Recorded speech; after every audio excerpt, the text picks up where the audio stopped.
Hey, what's going on, guys? This is Mr. Optimistic, finishing up this week of training videos. So what we got going on is our beautiful no hook, no feet snatches. These are at 4x2, 75% of my best snatch. So last week was deload week, finishing that off on a high note, and PR'd in my snatch push press. And this week we are going for 3-rep max in the back squat. So we're starting off this week with a little kind of easing into the heavier percentages. 75% is the most we've done actually in the snatch. The snatches without moving your feet, so not too bad.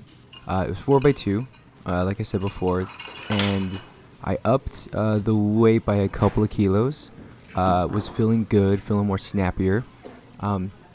Going into this week on the next phase of the cycle was a whole lot better.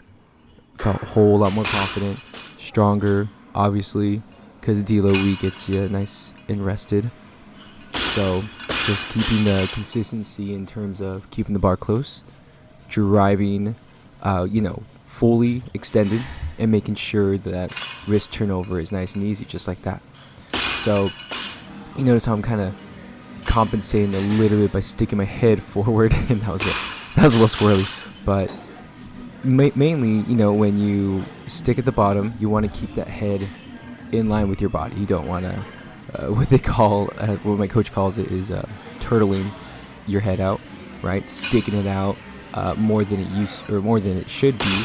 Actually, trying to compensate for that bar getting out of position, out of that midline.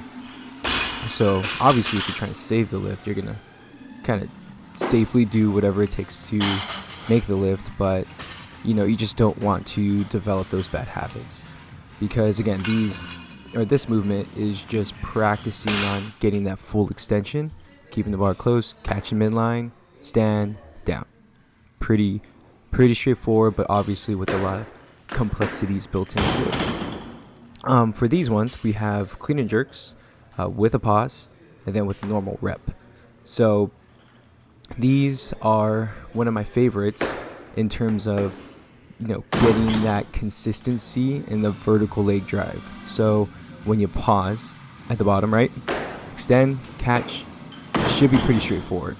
But if you are not proficient jerker, I should say, then there will be some inconsistencies on the drive up, the catch, and the lockout, right? So all those should be simultaneously happening at the same time.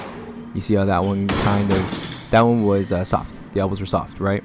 So really at the pause, you just gotta drive straight up, pretty much like you're jumping with the bar, right? As you drive up, you're dropping and pushing yourself under. I shouldn't say dropping.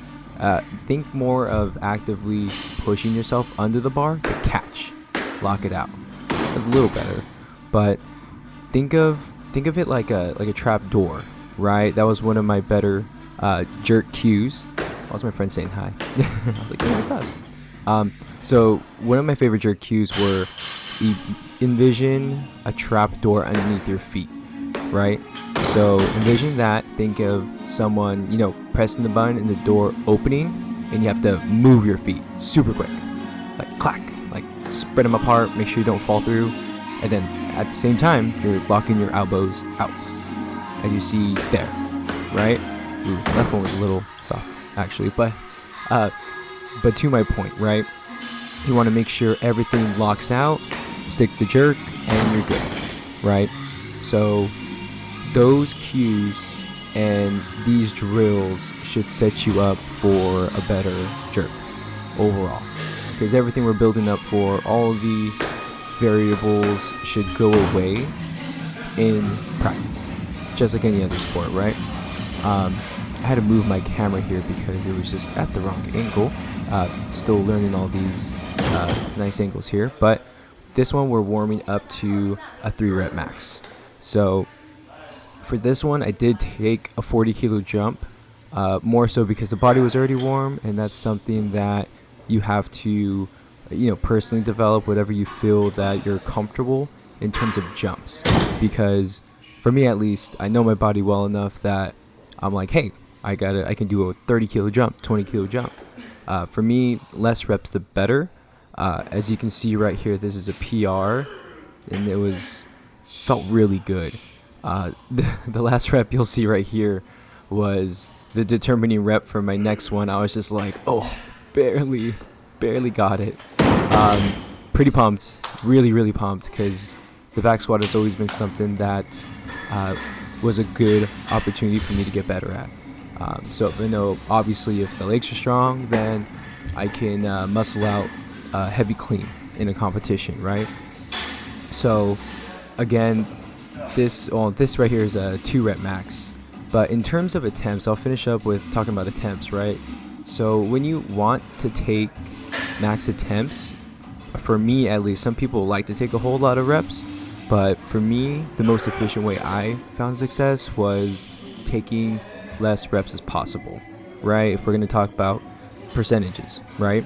I would go maybe 70%, 82, 85%, 95, 96%, and then go for a max. So that jumps by kilos. It's about 5 kilos, 11 pounds.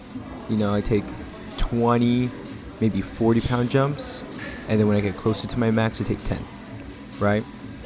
I know this is a quick video, but thank you so much for watching. I know some of these will go quick, determining on training lengths, right, and training sessions. But if you like the content, give me a like, comment, subscribe, send me videos so I can help you on your journey as you watch my journey. Thank you so much, guys, again, and I hope you have a great rest of your week.